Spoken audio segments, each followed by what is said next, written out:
Lawrence Rosenberg is the Executive Director of the Jewish General Hospital. He's also the President and CEO of the Health and Social Services Network for West Central Montreal. Thank you so much for joining us again, Dr. Rosenberg. Good afternoon, Susan. So what do we know, Dr. Rosenberg, about this virus that we didn't know 6 months ago? Well, it is a respiratory virus, much like the seasonal flu. What we've learned is that it probably isn't much more dangerous than seasonal flu. It probably is at least equally as transmissible as seasonal flu. And unlike seasonal flu, which has a tendency to affect the very old and the very young, this seems to have been a virus that affected the very old.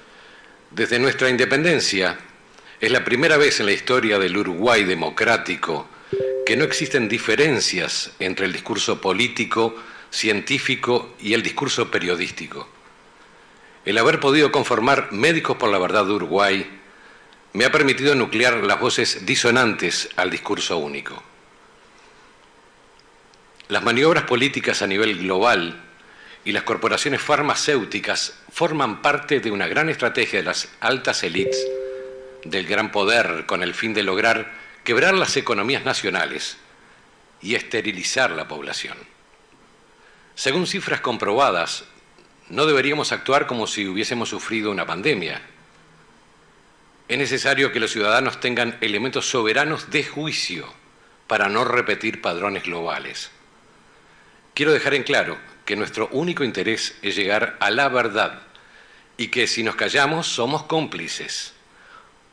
Buscadores de contenido y redes sociales extranjeras coartan el derecho humano universal de expresarnos en nuestro propio territorio aquí en el Uruguay, censurando nuestras opiniones y la de profesionales médicos. Es llamativo que en un país que se precia de tener la democracia más antigua y duradera de las Américas, no se defienda el derecho de expresión de los uruguayos.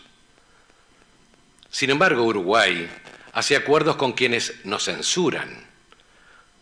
Para que todo sea justo y perfecto, esto debiera modificarse estableciendo así una equilibrada forma de respeto. Algunos de los que hoy estamos aquí presentes, como es en mi caso, somos viejos iniciados en el corazón de los medios de comunicación. Por tanto, debemos ser responsables de transmitir con aplomo y veracidad a la población lo que realmente sucede aquí en el Uruguay y en el resto del mundo. Sin embargo, periodistas y comunicadores de medios nacionales, quienes deciden cómo y de qué forma se difunden las noticias, se remiten a repetir información de las grandes cadenas internacionales sin tener una mirada crítica sobre sus contenidos.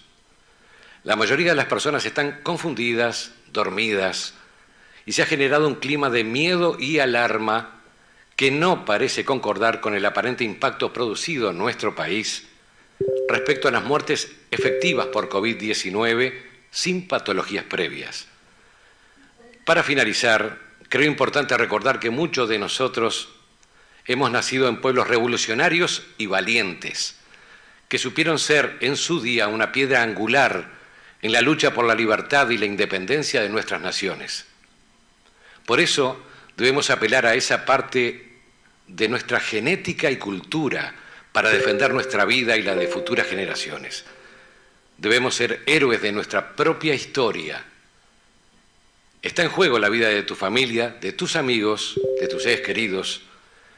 Todas esas personas dependen de que tú hoy despiertes y seas consciente de que te informes y tomes las acciones necesarias frente a los grandes poderes que por ahora gobiernan este mundo.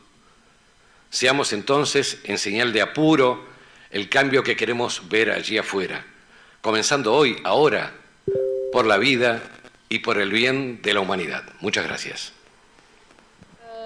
eh bien, arrêtez de flipper parce que vous êtes potentiellement en cas contact avec quelqu'un qui a peut-être, ou que quelqu'un a été en contact avec quelqu'un qui a été en contact, qui est peut-être confirmé ou peut-être pas. Franchement, je vous assure, on a quasiment que des nègres en résultat, et puis même les gens qui sont positifs, ils ont mais rien quoi, un rhume ou rien du tout. Donc voilà. Voilà ce que je voulais vous dire. Donc témoignage encore une fois d'une infirmière qui travaille en laboratoire. Où on est d'accord en plus entre nous au niveau des collègues à dire que c'est complètement débile.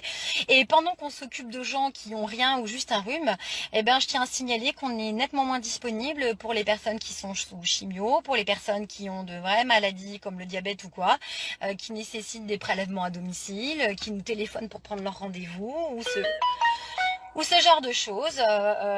Voilà, donc le Covid, à part une toute petite catégorie de personnes extrêmement fragiles, et je dis bien extrêmement fragiles, il n'y a vraiment rien à craindre, je vous assure. Moi, je le vois tous les jours, donc il faut juste qu'on arrête de nous raconter des histoires. Voilà. Up to 700 anti-lockdown protesters are vowing to take to the streets for a second time this weekend, promising an event Australia hasn't seen before.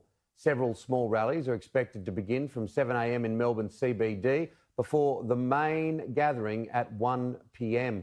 Organisers have encouraged demonstrators to stay within 10 minutes of the city centre while the location of the rally remains a secret. Scouts have been enlisted to monitor police patrols. Authorities are condemning anyone who takes part, and they will be met with the full weight of the law.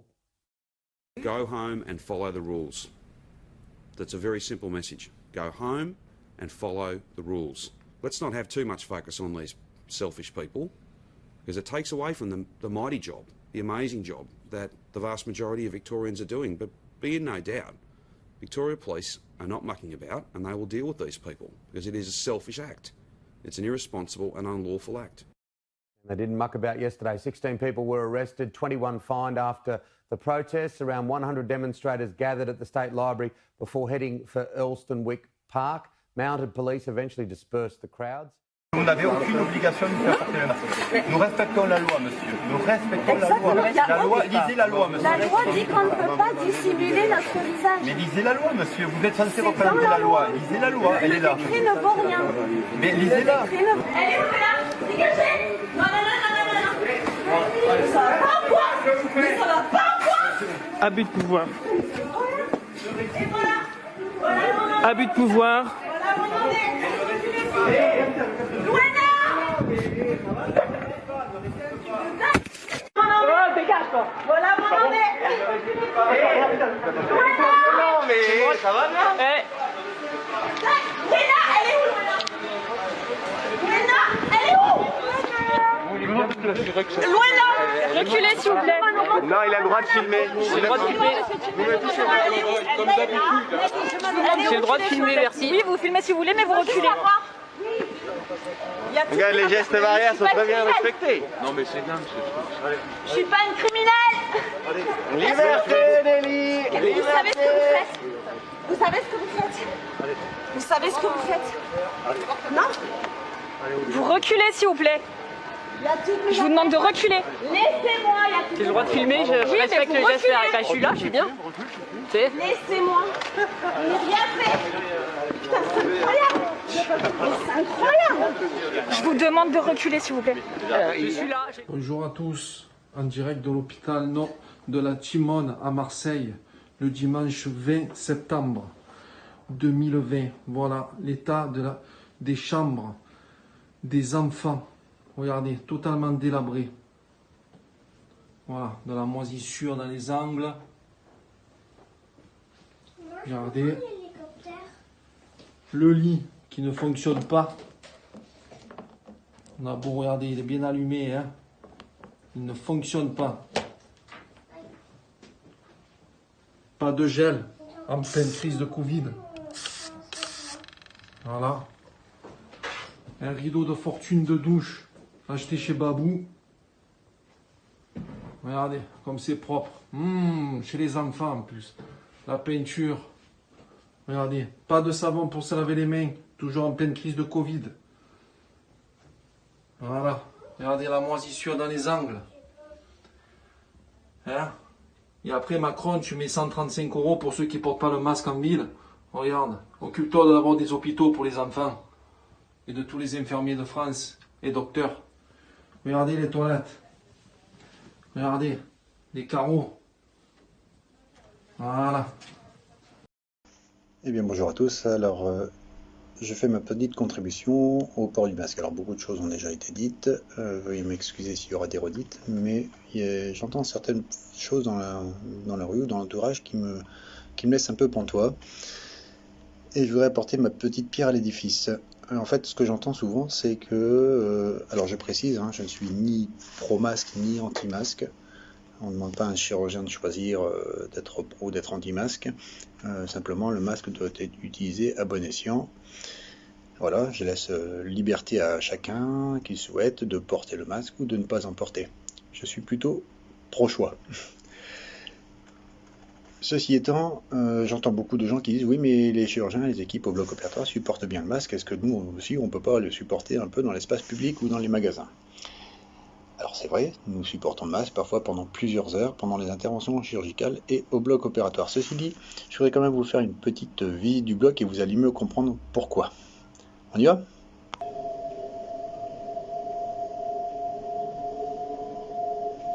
Au passage, vous voyez cette petite affiche qui montre bien que si vous êtes malade, portez un masque chirurgical jetable.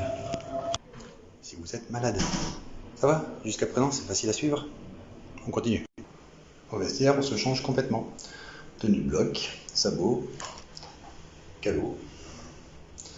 Alors normalement il y a des masques, mais là on les met en protection, sous clé, parce que sinon on se les fait voler.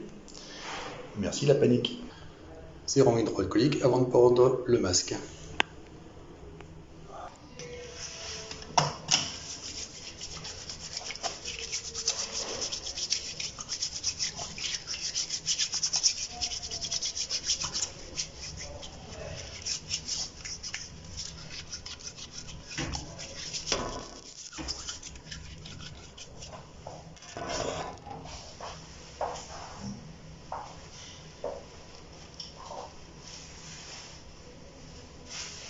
On ne touche pas le masque. On touche les lanières.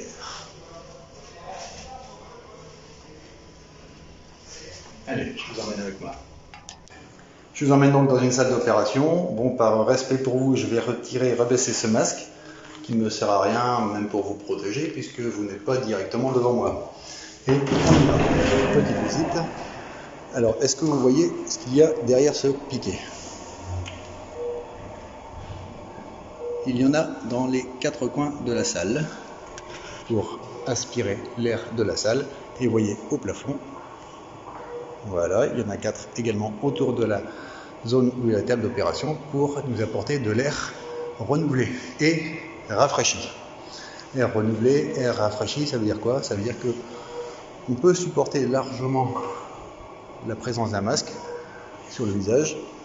Ça ne nous pose pas de soucis, d'autant plus qu'on est statique, on ne bouge pas, on ne va pas faire un marathon, on ne va même pas marcher, on reste debout ou assis, il n'y a que nos bras qui bougent pour l'intervention chirurgicale, donc il n'y a pas beaucoup d'énergie physique demandée, il n'y a pas beaucoup d'énergie à réclamer à notre organisme, donc pas trop d'oxygène non plus.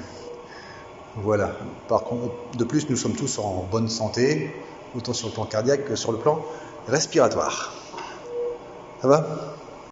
À présent, sitôt l'intervention terminée, à votre avis, qu'est-ce qu'on fait? On baisse le masque, spontanément. Voilà, on respire et on va dans la salle de repos se prendre un petit verre d'eau.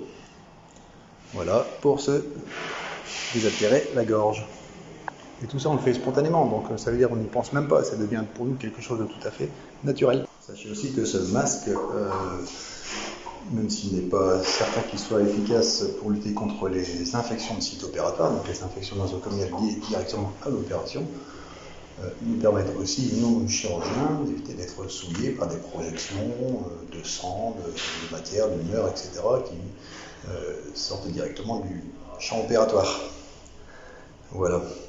En aucun cas, ça n'a jamais permis d'empêcher une diffusion bactérienne ou virale. Je dis bactérienne, effectivement, à bon plein escient, parce que si vous trouvez une étude qui montre que le port du masque au bloc opératoire permet de limiter les infections de site opératoire, bah dites-le moi, merci. Ensuite, qu'est-ce qu'on fait? Eh bien, ce masque, on l'enlève et ça part dans les déchets d'ordures ménagères. Tout simplement, Covid ou pas Covid, ça part en ordures ménagères habituelles. Voilà, j'espère que cette petite visite vous a plu. Un petit mot pour ceux qui pensent que le masque les protège eux. Allez sur votre moteur de recherche préféré, tapez virologie laboratoire, regardez quelques images. Vous voyez comment ils sont habillés, quasiment cosmonautes, et comparez avec votre masque en papier ou en tissu, vous voyez si ça peut avoir la même efficacité. Et à présent un message pour ceux qui pensent que ça protège ceux qui sont en face. Je loue tout à fait votre altruisme et vous en félicite. Maintenant, est-ce que le remède n'est pas pire que le mal?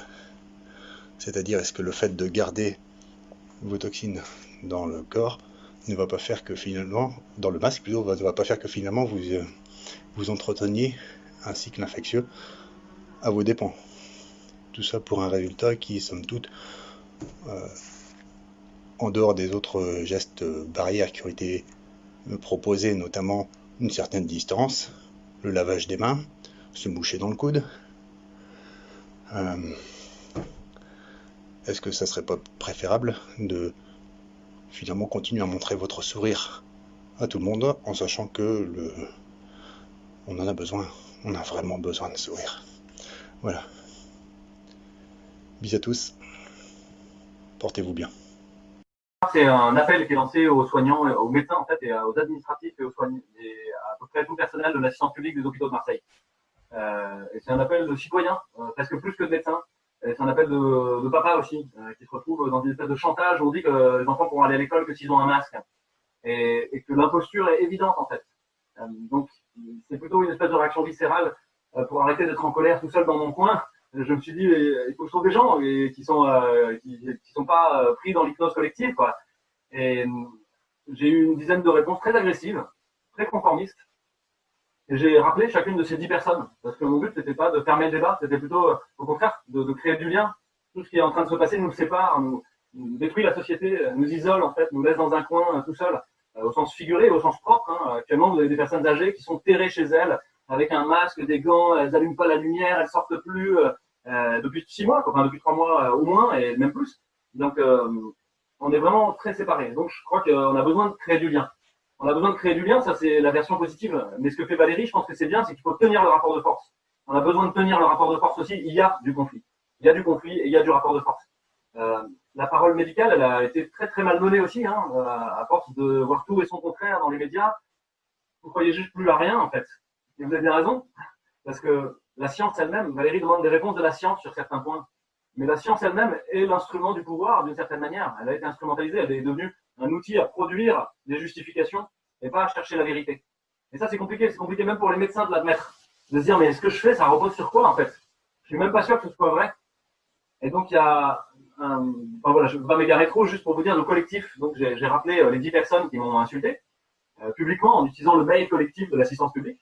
Et je me suis rendu compte que là-dedans, il y en avait une bonne moitié qui était tétanisée, qui avait vraiment peur, en fait, qui étaient traumatisés, qui m'ont dit, mais tu comprends pas, il y aura une deuxième, une troisième vague, on va tous mourir.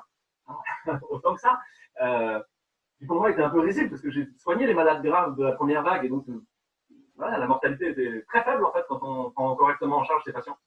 Et puis l'espérance de vie perdue, ce que dit Didier Raoult ces derniers jours, est vraiment très faible. C'est des gens qui étaient très malades et qui étaient déjà un peu au bout du rouleau, on va dire. Pas tous, mais quand même un grand nombre. Ça diminue pas la douleur d'avoir perdu des proches et voilà, je compatis beaucoup. Mais il y a une espèce d'imposture aussi à dire que c'est une maladie très grave. C'est pas vrai. Comme dit Valérie, on crée des seuils épidémiques de novo qui n'existaient pas avant pour justifier des décrets, une situation de plan blanc en permanence. C'est pas réaliste en fait. Donc je me suis rendu compte que ces gens-là n'étaient pas accessibles à des raisonnements ou à des faits ou à des courbes épidémiques. Que ces gens qui avaient peur, ils avaient besoin au contraire qu'on les prenne presque dans nos bras, qu'on leur fasse un gros câlin et qu'on leur dise mais ça va aller, tu sais quoi, ça va aller, on va s'en sortir. Et bon, mais ils sont un peu bloqués quoi. Et donc une bonne partie m'a réinsulté en fait. Et puis il y en avait une autre moitié qui m'a dit, tu sais moi je sais pas. Et donc quand je sais pas, je suis prudent. Je pouvais entendre ça. Sauf que le rôle du médecin, du soignant, du scientifique, du chercheur, c'est justement de savoir. Donc, dire d'un coup, je sais pas, et je m'en contente, c'est vraiment être complètement prolétarisé dans son métier, c'est-à-dire être réduit à perdre ses savoir-faire, ses savoirs théorisés, ses savoirs comprendre, ses savoirs vivre. Donc, beaucoup de soignants deviennent simplement les agents de décision ministérielle ou de décision d'ARS, sans même plus savoir pourquoi ils font ça. Et est-ce que ça a un sens? De même que beaucoup de directeurs d'école se mettent à devenir des petits capots en charge de faire appliquer ces décisions-là. Et ils ne savent même pas pourquoi, en fait. Mais ils ont ce petit pouvoir, alors ils le prennent. Et à mon sens, il y a quelque chose qui est du domaine d'une espèce de réaction naturelle quand on vous met en situation d'impuissance systématique. C'est-à-dire, vous ne pouvez rien changer. On va dans le mur au niveau environnemental, les politiques sont corrompues, rien ne va, etc. Et en plus, vous ne pouvez rien changer. Il y a un mur de verre. Il y a des gens dans la rue, vous ne pouvez même pas les aider. En fait, ça ne sert à rien. Et si on vous donne la moindre petite chose pour faire quelque chose, vous allez l'apprendre. Et une des choses qui a été avancée sur la radicalisation salafiste, dire à des jeunes à 17 ans en pleine pulsion de vie, ils ont tellement d'énergie qu'ils pourraient coucher avec une chèvre. Voilà, je veux dire, il y a vraiment beaucoup de pulsions vitales, quoi. Et là, vous leur dites, tu peux rien changer. Attends, prends une bombe et déjà mets-la. Et tu vas voir, les choses vont changer. Voilà, c'est un peu pareil. Vous prenez ces mêmes personnes, vous les mettez dans la même situation et tu dis, déjà fais respecter le masque, tu vas voir, l'ordre va revenir dans le désordre. Donc, pour moi, c'est comme ça que j'explique. Donc le but du collectif, ça a été effectivement d'une part de se dire il y a cette peur-là et elle est vraiment réelle, il y a vraiment du traumatisme et on réussira pas à faire quelque chose par la raison. Et donc il y a besoin de beaucoup d'empathie. Les gens sont tellement assaillis par de l'information, ils sont catapultés en permanence par des tweets, ce qu'on appelle l'infobésité en permanence.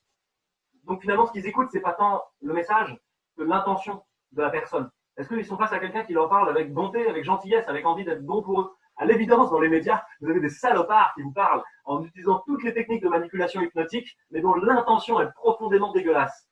Et il y en a quelques-uns, et vous le sentez, qui sont gentils. Tout ça, il paraît vraiment gentil, quoi. Il a envie d'aider les gens, quoi, à sortir du cauchemar. Et peu importe ce qu'il dit, en fait, c'est ça qui va transparaître. Donc là, nous, le collectif sélectionne ça, et sélectionne des gens gentils, quoi, qui ont envie d'aider les autres et de rejouer leur rôle de soignante et de prendre soin. Prendre soin au-delà de juste asséner des chiffres, avoir une posture de sachant face à ceux qui savent pas. Parce que, en l'occurrence, sur l'histoire des masques, ça se résout par du bon sens, en fait. Pour une grande partie du truc, vous n'avez pas besoin de chiffres ou d'études, c'est du bon sens, quoi. Les enfants n'ont pas à être masqués pendant toutes leurs heures de cours. Vous regardez l'imposture que c'est d'aller prendre votre masque et puis vous allez vous asseoir à la terrasse du café, vous l'enlevez avec les mêmes personnes, vous repartez, vous le remettez. Ça veut rien dire, en fait. Et tout le monde le sait. Tout le monde le sait que c'est une imposture.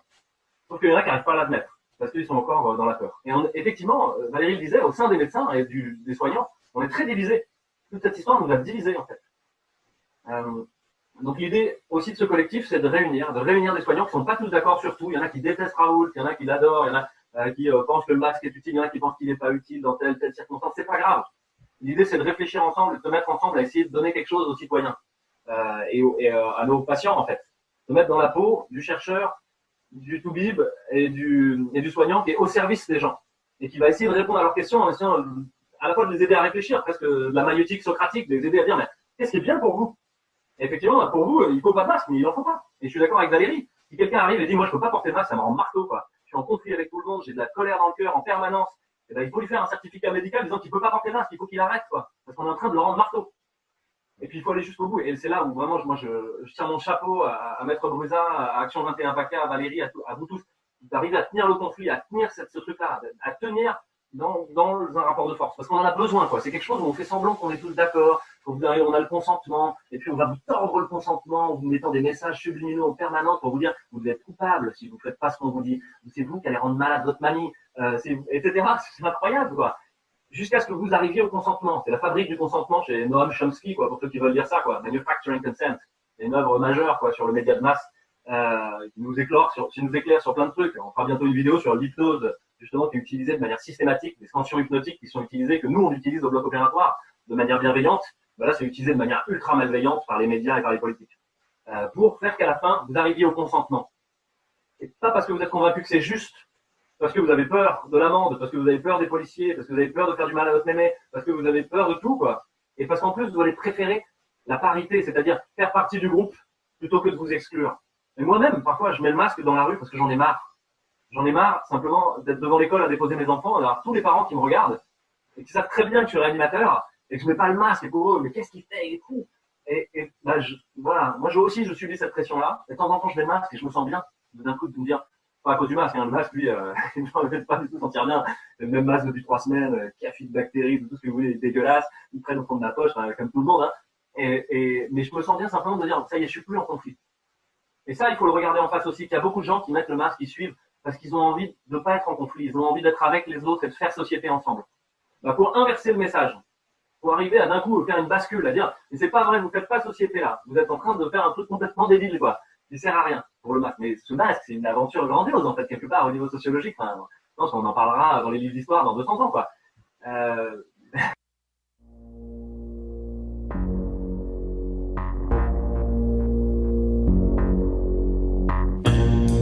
Quand s'entend du lointain se rapprocher les jaunes sur le pont de la ville pour reprendre son destin en main, rude et bien faite, ignorant la défaite sur le chemin de l'espoir, la flamme dans le regard. Le monde, c'est nous c'est notre élevé là, et pas sur un continent.